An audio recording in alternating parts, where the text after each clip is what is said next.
జై శ్రీరామ్, భారత్ మాతకు జై. మిత్రులారా నమస్కారం. మిత్రులారా, ఈ మధ్యన సోషల్ మీడియా పరంగా చూసినా ఎక్కడ చూసినా కానీ బొట్టు పెట్టుకున్నందుకు ఒక విద్యార్థిని కొట్టిండు, స్కూల్ వాళ్ళు కొట్టిర్రని చెప్పేసి ధర్నాలు చేయడం, ఆయన మీద చర్యలు తీసుకోవాలని చెప్పడం, ఇట్లాంటివి చేస్తున్నారు. అయితే ఆ విద్యార్థి తల్లిదండ్రులను మరియు అలాగా ఆలోచన చేసే అనేక మందికి నాది ఒక సూటిగా ప్రశ్న. అన్నలారా, మీకు ఆ స్కూలు విధానము, దాని పద్ధతి, ఆ స్కూల్లో బొట్టు పెట్టుకోవద్దని చెప్పేసి నియమ నిబంధనలు ఉన్నాయని చెప్పేసి తెలుసా తెలియదా? ఫస్ట్ ఆఫ్ ఆల్ మీరు ఆలోచించుకోండి. అది క్రైస్తవుల స్కూల్ అని చెప్పేసి తెలిసి అక్కడ వాళ్ళు బైబిల్ ట్రైనింగ్ ఇస్తారని తెలిసి కూడా మనం మన పిల్లలను ఏం చేస్తున్నాం? ఆ స్కూల్లో చేర్పిస్తున్నాం. ముందు మనకు బుద్ధి ఉండాలి కదా, మనకు సిగ్గు ఉండాలి కదా. మనం ఏం చేస్తున్నాం? ఇంగ్లీష్ మీడియం అని చెప్పేసి ఇంకా వేరే స్కూళ్ళు లేవన్నట్టు, వేరే బడిలు లేవన్నట్టు మనం ఆ స్కూల్లో చేర్పిస్తున్నాం. ఆ తర్వాత వాళ్ళ పద్ధతి ప్రకారం వాళ్ళ బోర్డు మీద ఏం రాసిరో వాళ్ళు అదే అమలు చేస్తారు. ఎందుకంటే ఇక్కడ ఉన్న చట్టాలు వాళ్ళ కోసం పనిచేయడానికి రెడీగా ఉన్నాయి, వాళ్ళ కోసం ఇది చేస్తున్నాయి. ఇక్కడ ఉన్న ప్రభుత్వాలు వాళ్ళకి పనిచేస్తున్నప్పుడు వాళ్ళు నీ మాట ఎందుకు వింటారు చెప్పండి? ఆ మాట తెలియక పోయి ఆయనని బొట్టు పెట్టుకున్నందుకు కొట్టిండు. ముందు మనకు బుద్ధి ఉండాలి కదా. మన పిల్లల్ని చేర్పించినప్పుడు మన అమ్మాయిలను ఆ లవ్ జిహాద్కు గురి చేస్తున్నారు, మన పిల్లల్ని మత మార్పిడికి చేస్తున్నప్పుడు మనం ఆలోచించుకోవాలి కదా. మన పిల్లలు ఎటుపోతురు ఏందని. మన ఇంట్లో మనం మన పిల్లలకు పద్ధతి నేర్పం, బాధ్యతలు నేర్పం, బొట్టు పెట్టుకునేది నేర్పం. బొట్టు పెట్టుకుంటే అంటే ఎప్పుడు బొట్టు పెట్టుకోకుండా ఒకసారి బొట్టు పెట్టుకొని పోతే కొట్టిరంటే అంతకుముందు బొట్టు పెట్టుకొని పోలేదా? లేకుంటే బొట్టు పెట్టి పంపించలేదా? మీరు హిందువులు అయితే మీకు ఆలోచన ఉంటుంది కదా, రోజు బొట్టు పెట్టి పంపించాలని చెప్పేసి. అదైతే మొదట్లోనే జరుగుతుండేగా, నేను బొట్టు పెట్టుకొని వస్తా, ఈ స్కూల్లో ఇష్టం ఉంటే మీరు అడ్మిషన్ తీసుకోండి, లేకుంటే లేదని చెప్పేసి వాళ్ళు చెప్తారు. బొట్టు ఉండొద్దంటారు, కానీ మనం పంపిస్తాం.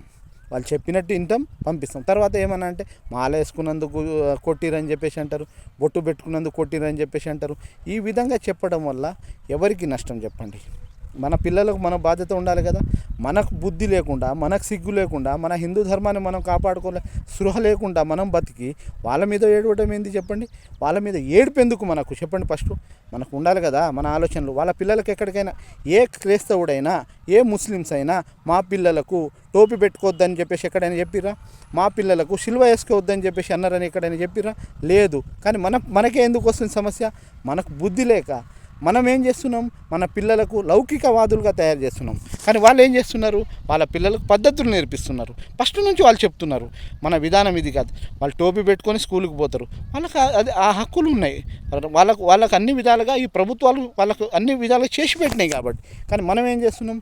మన పిల్లల్ని మనం బొట్టు పెట్టుకుంటే మనమే చెప్తాం, బొట్టు అంత పెద్దది ఎందుకు పెట్టినావురా, బొట్టు చిన్నది పెట్టు అని చెప్పేసి అంటాం. మనం ఏమన్నా చెప్పేది గుడికి పోయి పంపించాం, మనం గుళ్ళకు తీసుకెళ్ళాం ఫస్ట్ పిల్లలకు. కాబట్టి మన పిల్లలకు మన విధానాలు నేర్పాం కాబట్టి ఖచ్చితంగా ఆ విధంగానే ఉంటుంది. మనం ముందు మన పద్ధతి మార్చుకుంటే మంచిగా ఉంటుంది. అంతేగాని వాళ్ళ మీద ఏడవడం, వీళ్ళ మీద ఏడవడం కడుపు మంట ఎందుకు మనకు? మన పిల్లలు కొడతారు. వాళ్ళ విధానాలు అమలు పరచకపోతే, వాళ్ళ స్కూల్లో రూల్స్ పాటించకపోతే ఆ విధంగానే ఉంటుంది పనిష్మెంటు. ఆ పనిష్మెంట్గా ఒప్పుకొని మనం స్కూల్కి పంపించినాక మనం అది కాదు కూడదని అంటే కుదరదు. కాబట్టి అర్థం చేసుకోవాలి, విధానం ఫస్ట్ మనకు బుద్ధి ఉండాలి.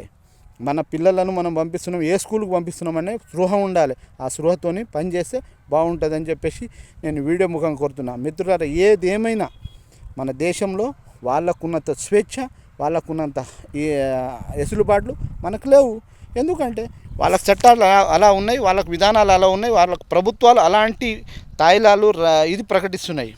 ఏదైనా చూడండి, జారుసలం పోతే రాయితీలు, హజ్ పోతే రాయితీలు, నువ్వు తిరుపతి పోతే రాయితీలు ఉన్నాయా? వాళ్ళ పండగ రంజాన్కి వాళ్ళకు తొందరగా ఏ పని చేసినా 1 గంట ముందు వదులుతారు. నీకేమైనా వదులుతున్నారా చెప్పండి? ఏ విధంగా ఒక్క నిమిషం నువ్వు మాలలు వేసుకున్నా, ఏం వేసుకున్నా నీ డ్యూటీ ప్రకారం చేసుకోవాల్సి ఉంటుంది. ఇంకా నీకు రూల్స్, మాలలో నువ్వు బట్టలు వేసుకోవద్దు, వాళ్ళు టోపీ వేసుకొని నువ్వు రావచ్చు, వాళ్ళు సిల్వ వేసుకొని రావచ్చు, ఇవన్నీ రూల్స్ ఉంటాయి. వాళ్ళకు ఒక రాజ్యాంగం, వాళ్ళకున్న సపరేట్ చట్టాలు, వాళ్ళకున్న విధానాలు అలా ఉన్నాయి కాబట్టి వాళ్ళకు అది మనకు లేదు. మన తాలిబొట్టులు ఎగ్జామ్ రాయడానికి పోతే మన మహిళలకు తాలిబొట్లు తీసేసి, బొట్టులు తీపిచ్చేసి, తాలిబొట్లు తీపిచ్చి ఇది చేస్తారు, వాళ్ళ పరీక్ష హాల్లోకి పంపిస్తారు. కానీ వాళ్ళకు బుర్కాలు ఉంచుకొని కూడా వాళ్ళకి చెక్ చేస్తారు? ఎవరైనా చేయరు. అది ఇంకొకటి, వాళ్ళకి సిల్వాలు తీపించే అంత దమ్ము ధైర్యం ఉన్నది ఎక్కడ ఎవరికైనా లేదు. కానీ మీరు అర్థం చేసుకోవాలి, వాళ్ళ స్కూళ్ళ మీద ఏడవడానికి మనకు లేదు. మన పిల్లల్ని మనం సరైన స్కూల్లో చేర్పించే సరైన స్పృహ మనకు లేనప్పుడు వాళ్ళ మీద ఏడిచేది ఎక్కడిది? వాళ్ళని ఏమనొద్దు, అనేది విధానమే కరెక్ట్ కాదు. మీరు ఏదైనా సిగ్గు, లజ్జ, మానం, మర్యాద ఏమైనా ఉంటే హిందువులు వాళ్ళ స్కూల్లో మన పిల్లల్ని పంపించొద్దు. వాళ్ళ స్కూల్లో పంపించొద్దు. వాళ్ళ క్రిస్టియన్ స్కూల్ అని తెలుసు కదా, మనకు తెలిసి కూడా ఎందుకు పంపిస్తున్నాం మనం? మనకు సిగ్గు ఉండాలి కదా, మనకు బుద్ధి ఉండాలి కదా. మనకు లేక ఏం చేస్తున్నాం? మనం పంపిస్తున్నాం. కాబట్టి ఇప్పటికైనా బుద్ధి తెచ్చుకొని మారితే మంచిది. వాళ్ళు కొడుతురు గిడుతురు అని చెప్పేసి వాళ్ళ మీద కంప్లైంట్ చేసి వాళ్ళని బద్నాం చేయొద్దు.